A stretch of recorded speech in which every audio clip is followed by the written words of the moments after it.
One of the main important muscle groups to stretch for prevention and fixing low back pain are the hamstrings. And I'm going to teach you this stretch. I call it the doorway stretch. You're going to lay on the floor, putting one leg up straight on a door frame, while the other leg lays down on the floor straight. And you're lengthening those hamstring muscles.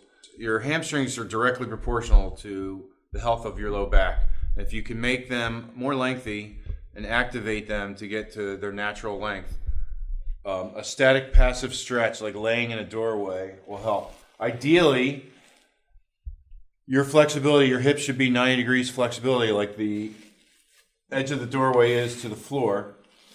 So you'll lay on the floor, place a straight leg up and one leg down, both legs straight. Now ideally, your hip or your butt's going to be up against the door frame. That gives you 90 degrees of hip flexion.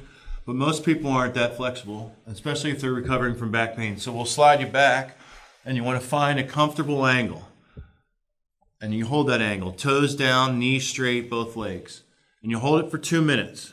And you should feel a light stretch. Your hips should be even on the floor. Your toes should be pointed down. Both knees are locked. And it's a static passive stretch, meaning the origin and the insertion of the hamstring muscles are locked in by two non-moving objects, the wall, the doorway wall, and the floor. And you hold for 2 minutes. Then you switch over and do the other leg for 2 minutes. And then the idea is you go back to the original leg an inch closer and spend 2 more minutes here, and the muscles will lengthen.